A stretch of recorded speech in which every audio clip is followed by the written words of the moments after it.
असम, जहां अब सिर्फ राजनीति नहीं बल्कि समाज, धर्म, महिलाओं के अधिकार और पहचान की सबसे बड़ी बहस शुरू हो चुकी है।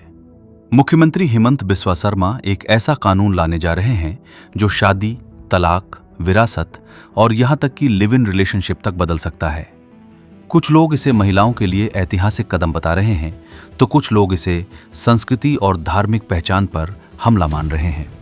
सवाल सिर्फ इतना नहीं कि यूसीसी क्या है, सवाल ये है, क्या असम एक नए दौर में प्रवेश करने जा रहा है? यूनिफॉर्म सिविल कोड यानी यूसीसी, एक ऐसा कानून जहां शादी, तलाक, विरासत, गोद लेना और पारिवारिक मामलों में सभी नागरिकों के लिए एक समान कानून लागू हो।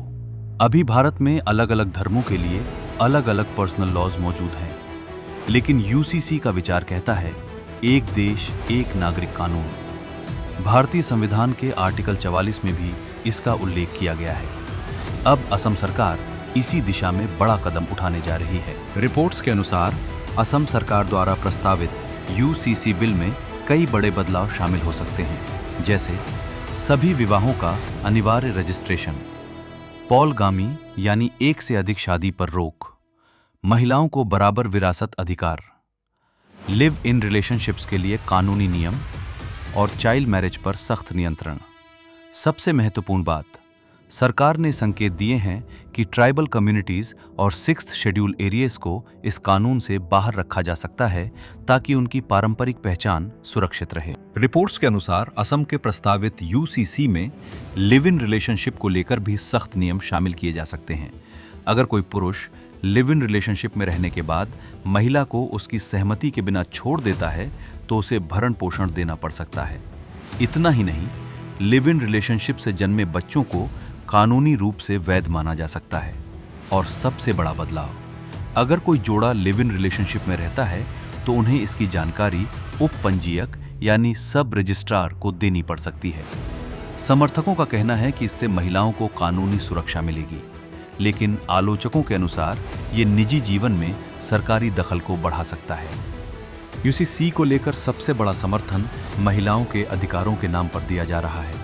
समर्थकों का कहना है कि अगर हर शादी कानूनी रूप से रजिस्टर्ड होगी तो महिलाओं को छोड़ देना आसान नहीं होगा। अगर विरासत कानून समान होंगे तो महिलाओं को बराबरी का अधिकार मिलेगा। अगर बहुविवाह प्रथा खत्म होगी तो कई महिलाओं को मानसिक और आर्थिक असुरक्षा से राहत मिल सकती है। मुख्यमंत्री हिमंत बिस्वा शर्मा ने भी कई बार कहा है कि ये कानून विमेन एम्पावरमेंट और जेंडर जस्टिस की दिशा में कदम है, लेकिन हर कोई इस कानून का समर्थन नहीं कर रहा। कई विपक्षी दल और सामाजिक संगठन मानते हैं कि ये सिर्फ कानून नहीं बल्कि पहचान और परंपरा का सवाल है।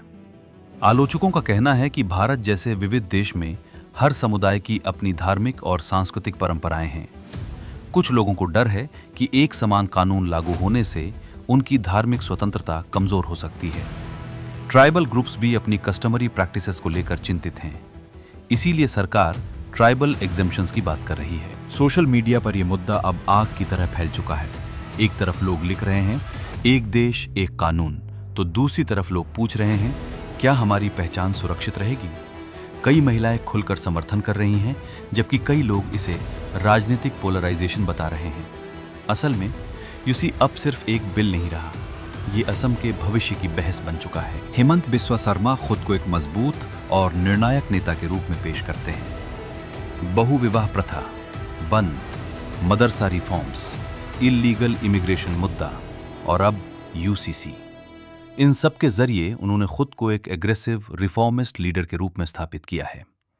समर्थकों के लिए वो स्ट्रॉन्ग एडमिनिस्ट्रेटर हैं, आलोचकों के लिए वो आइडेंटिटी पॉलिटिक्स को और तेज कर रहे हैं।